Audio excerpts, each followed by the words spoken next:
আসসালামু আলাইকুম। বেসিক্যালি আজকে আমি আপনাদের সাথে একটা আমার দুঃখের গল্প শেয়ার করব। ফ্রিল্যান্সিং নিয়ে যে দুঃখের একটা গল্প সেটা আমি আসলে শেয়ার করব। তো মেইনলি আমরা অনেকেই বলে আমি অনেকের কাছ থেকে শুনি যে ফ্রিল্যান্সিং হচ্ছে সস্তা বা হাটে বাজারে নাকি কিনতে পাওয়া যায় ফ্রিল্যান্সিং। তো যাই হোক কিনতে পাওয়া যায় সেহেতু আপনারা কিনে নেবেন সবাই। তো আমি যে জিনিসটা আসলে শেয়ার করার জন্য আসছি, খুবই দুঃখের একটা বিষয়। বিষয়টা হচ্ছে আমার একটা ক্লায়েন্টের সাথে কাজ করেছি কিছুদিন আগে। মেয়ে ক্লায়েন্ট ছিল, সে কানাডিয়ান আইদার ইসের ছিল, ইউএসের ছিল। তো তার সাথে কাজ করার অবস্থায় তো তাকে আমি কাজ করি বা তার কাজ রানিং ছিল। তো একটা পর্যায়ে সে আমার কাছে আপডেট জানতে চাই, তো আমি আপডেট তাকে দিই। তারপরের দিন আমাকে বলতেছে যে আমাকে টেক্সট করছে। তো আমি আর তাকে রেসপন্স করছি যে আমি একটু বাইরে যাচ্ছি, তো আমি বাইরে থেকে এসে তোমার সাথে আমি মিটিংয়ে বসতেছি। তো আমি সুন্দরভাবে সে বলছে ঠিক আছে, ওকে, আপনি বাইরে যান, বাইরে থেকে আসেন, তারপর আমরা মিটিং করব। তো আমি সেই আশায় গেছি। তো যাওয়ার পর আমি বাইরে থেকে সুন্দরভাবে ঘুরে মন মেজাজ ভালো হয়েছে, আমি আসছি বাসায়। আসার পর আমি দেখি আমার মেল আসছে 2-3টা। মেল আসার পর মেল চেক করে দেখি সে কন্ট্রাক্ট ইন করে দিছে। ওমা, কন্ট্রাক্ট ইন কেন করছে?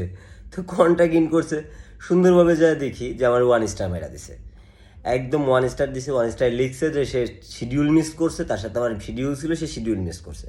এখন আমার কথা হচ্ছে আমি শিডিউল কীভাবে মিস করলাম? আমি তার সাথে সুন্দরভাবে বলে গেছি আমি বাইরে যাচ্ছি, আর সে শিডিউল মিস করছে। মেইনলি বিষয়গুলো হচ্ছে কি, এই মেয়ে ক্লায়েন্টগুলো বা মহিলা যে ক্লায়েন্টগুলো থাকে তারা মেইনলি অতটা ভালোভাবে বুঝে না। আর তারা কি করে না করে তাদের আসলে নিজেরই কোনো কথা ঠিক নাই, ঠিক আছে?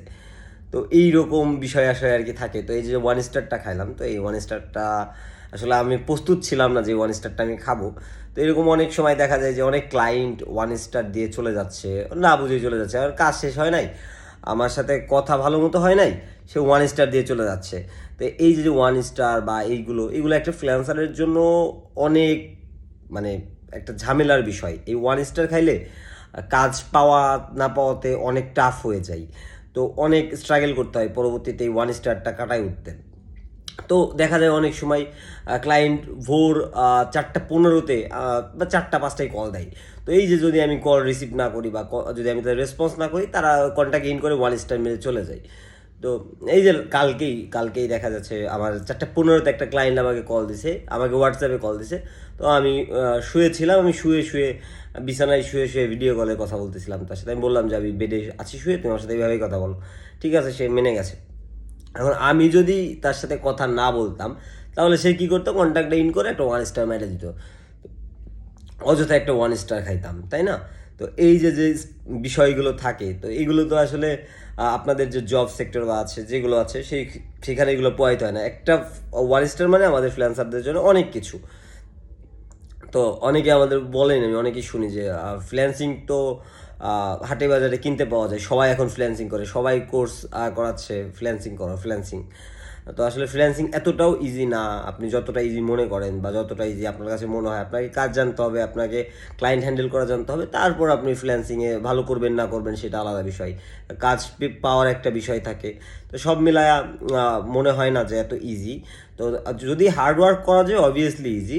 এবং আমি আপনাদের কাছে একটাই কোশ্চেন, যে একটা ফ্রিল্যান্সার কয়টা কাজ পাইলে প্রতি মাসে তাকে ফ্রিল্যান্সার বলা যায়? আমার এটা একটা কোশ্চেন আপনাদের কাছে। তো এই আর কি, এটাই আসলে আমার দুঃখের যে বিষয়টা ছিল সেটা আপনাদের সাথে শেয়ার করলাম। তো ভালো থাকবেন সবাই, থ্যাংক ইউ।